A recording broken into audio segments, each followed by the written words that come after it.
Hey guys, welcome to Planning with Crystal. So today's unboxing is my favourite book subscription, the Feel Good Book Club. This is for March 2022. I have spoken about this a number of times because I love this book box. It is a charity book box, which just makes it extra awesome. And it is a UK-based book subscription, and all of the profits from this book go straight to the Samaritans to support the amazing work that they do. And it's called the Feel Good Book Club because a lot of the books in here, well, all the books in here are intended to make you feel good. So I wasn't sent this or anything like that. I buy it myself and I support the charity, and I think it's awesome. So I'm going to unbox it with you and we're going to see what we get this month. So like I said, it's a March box. The theme is Begin Again, and we'll get into the March box in just a second. But first of all, I kind of want to reflect back on the February read, Dear Mrs. Bird. So if you've watched me unbox the February 2022 box, then this is the book we got. So it's by AJ Pierce. It's a Sunday Times bestseller, and now that I've read it, I'm just going to say go out and get this book. This book is awesome. Okay? Fab. So it's a fiction book. It's set in 1941 in London, so the war is going on. So obviously that's a bit of a challenging time, and you're thinking, well, how does this kind of make you feel good? You know, some of the characters in the book are going through difficult times. You know, there's bombs going off and all kinds of things. So it's a kind of scary world. But I will say that it's got that real heart of life is difficult, but there's lots of good going on and there's lots of lovely people doing lovely things. The central character in the book, Emmeline, goes to work for this Mrs. Bird. So it's called Dear Mrs. Bird because Mrs. Bird is basically an agony aunt. So people write into the newspaper, so people write into the magazine with their problems and she replies with her kind of solutions. But essentially, Mrs. Bird has got a big long list of things she will not deal with, people she won't respond to, basically. So it means that a lot of people really not getting an answer to their problems. So Emmeline, being a lovely girl that she is, decides that she's going to write back to a lot of them. So you can imagine, you know, there's a lot more to it than that, but that's just a bit of a flavour about what it's about. And if you read the back of the book, the blurb on the back basically tells you what I've just told you, so there's no kind of major spoilers here, but it's a really good book. It's really quite comforting. She's actually written a kind of follow-up book, so like a second in the series for after this, and I'm so glad she did because I read it really quickly. And the other thing I was really impressed with is that the events in the book, one event in particular, I googled it and it was actually a real event and something that actually happened in the war. And I was really impressed with the fact that I kind of learnt something because I was that interested and invested in the story and what was happening to the characters and all that kind of stuff that I went away and researched this part of the war. And I learned something I wouldn't have done otherwise. So that was just like a little extra bonus, but it's an awesome book. So if you're looking for a nice kind of comfort read and that appeals, then definitely go for it. I'm not somebody who generally likes books that are set too far in the past. I mean, we're only talking 41, it's not that long ago, 1941, but it's long enough ago that if I'd have seen this book on a bookshelf, I probably wouldn't have bought it because I'd be thinking, historical fiction, it's not really my bag normally. But actually, I am a bit of a convert because that is fab. Loved it. Let's get into the March box. So it always comes with some tissue paper. It says, hello you. All the details about pricing and stuff will be on the website. Obviously I'll link it underneath. It gets cheaper the longer you are subscribed for, so if you sign up to a longer subscription you pay less, which is pretty much standard with all subscriptions these days, or you can just get a month-to-month box, and I think you can still buy one-off boxes on their website as well if you just want to get the one box. But yeah, really, really lovely. So as I said, the March theme is Begin Again. From red skies at night to catching the early worm, some classic proverbs can help us out. Others can hold us back. You can't teach an old dog new tricks. We beg to differ, especially after reading this month's book. Because you can always try a new hobby or learn a skill. We're all beginners at the start. All it takes is a bit of self-belief, support, and maybe the right wetsuit. It's a little bit of a sneak peek about what this book is going to be about. We hope this month's box motivates you to try something new. Head to our Facebook group to share how you get on, because they have a kind of online book group type thing over on Facebook.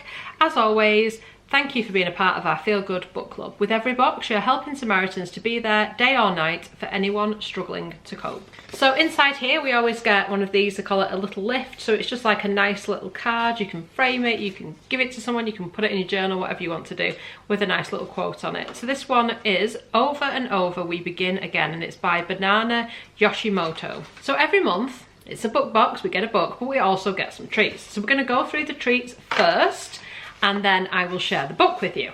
Ready to take on a new challenge? Well, you will be with these energising essentials in tow. Whether you're out on the road or recovering at home, keep your momentum going with this self-care selection. So the first item is a kind of beauty item. It's a mini aromatherapy balm, and it's by a brand called Scented. Described as sunshine in a stick, this uplifting mini balm combines citrus and mint for an instant burst of positivity. So this is a 1.5 gram or 0.05 ounce size. It comes in this super teeny tiny little stick, kind of like a mini lip balm almost. It smells amazing, definitely an uplifting kind of scent. So you can rub it onto pulse points, so you could literally do that on your forehead, you could do it on your neck, you could go on your wrists, and it's supposed to make you feel uplifted and a little bit happier. So definitely on the right track. Something to make you feel uplifted is going to make you feel happier. That's the idea anyway. The next thing, I've said before, my favourite things to find in a book box are a drink and a snack. So I think we might be onto something this month. So we have got this rather lovely looking hot chocolate stirrer by Knorr. There's only one thing you need in recovery mode, a cup of hot chocolate. Stir this vegan 70% dark chocolate shot into the warmed milk of your choice and relax. So we've had these before and they are very nice, very luxurious. And there's just something about sitting there and stirring it in your hot milk. It's just a nice experience, and reading your book along with it makes it even better, doesn't it? Then our little tasty treats is by Whitworth Shots, and this is the Raisin and Chocolate Shot. So it's 91 calories, a shot of golden raisins, crimson raisins and dark chocolate. It's a little bit healthy as well, only 91 calories, 25 gram little pack. I've bought these before, they're very nice. Handy for just throwing in your bag when you need a little snack. Every athlete needs an energy boost. Take a break with this delicious shot of golden raisins, crimson raisins and dark chocolate. So, which book have we got this month? Well, we have got a book called Leap In, and it's by Alexandra Hemmensley, author of Running Like a Girl. A woman, some waves and the will to swim. It says, Alexandra Hemmensley thought she could swim. She really did. It may have been because she could run. It may have been because she wanted to swim, or perhaps because she only ever did 10 minutes of breaststroke at a time. But as she learned one day while flailing around in the sea, she really couldn't. From the ignominy of getting into a wetsuit to the triumph of swimming from Kefalonia to Ithaca, in becoming a swimmer, Alex learns to appreciate her body and still her mind. As it turns out, the water is never as frightening once you're in, and really, everything is better when you remember to exhale. So this is another book I don't think I would pick up. It wouldn't be my sort of usual go-to for a read, but that doesn't mean I won't enjoy it. In fact, I don't think I've had a book, genuinely, in this book subscription that I haven't enjoyed, so that's saying something. You always get a little note from the author, which I absolutely love. It adds a bit of a personal touch to the box. Thank you so much for choosing Leap In for Samaritans Feel Good Book Club. When I started writing this book, I was filled with dreams of adventure, but my body had other ideas. As I faced infertility and a sort of widening gap between who I perceived myself to be and how my body seemed to be behaving, I became sadder than I could have imagined. But swimming, and exercise in general, provided a delicious balm for this grim time. I don't for a minute think that a few laps can be the cure for a mental health crisis, but what I've learnt is that by asking yourself to be a tiny bit physically braver than you wonder if you ever could be, you can make huge mental leaps too. Just when it felt as if my life was closing in on me, introducing the tiny feat of outdoor swimming reminded me that we can all be brave, whether it's taking a dip in the cold, reminding ourselves that we all have the right to wear a bikini, or simply that our bodies are here for our pleasure, not just the judgment of others. So here's to a spring of relative adventure, and I do hope you enjoy the book. Alexandra. There's a little card here that says motivational map. Feeling inspired by Alexandra's story? Us too. So this spring and summer, why not head to a Lido near you? We'll see you there. And then there's a few. There's not actually that many. I'm kind of sad there's not many more of them, to be fair. But yeah, it does tell you where all the Lidos are. Lidos in this country. Some I wasn't aware were there, actually. So also in here, you get a little story sometimes from somebody who has been supported by the Samaritans, which are always really lovely, uplifting stories. And then it tells us here a bit more about the book. So it says, we're taking a break from the fantastical world of fiction with Leap In, a woman, some waves, and the will to swim. These memoir meets manual slots, practical swimming advice, alongside a story of perseverance and self-love. So it's kind of 2 books in one. Part 1 is Alexandra's journey. We join the Running Like a Girl author as she trades in her trainers for goggles. Sea swimming is on Alexandra's doorstep in Brighton, but as she soon realises, this isn't like a holiday splash.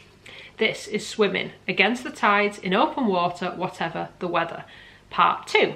Swimming 101. Dive into a brief history of swimming, followed by a Q&A. It's just like the author is in the room. From water phobias to swimsuit selection, Alexandra breaks down what can stop us all from getting into the water and puts your mind at ease.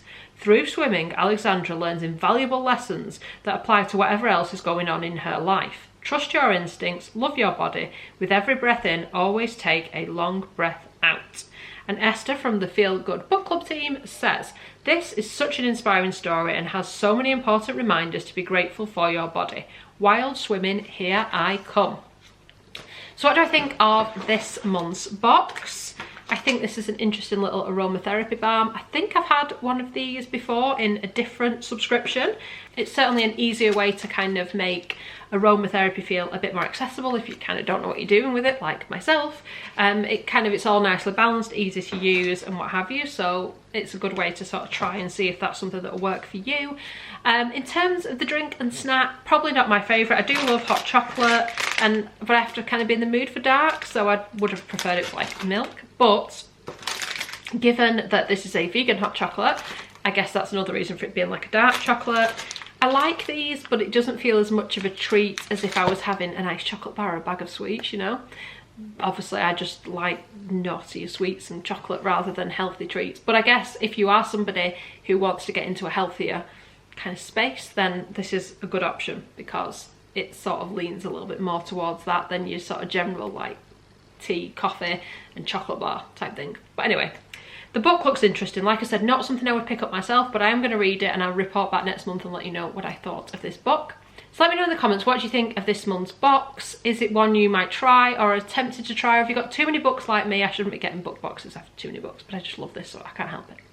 Anyway, I hope you've enjoyed watching this video. I'd love it if you give it a thumbs up. It lets me know you're enjoying the content I'm producing. And I'd love it if you subscribe to the channel and click the notification bell to be notified when my next video goes live. Thank you so much for watching. Bye guys!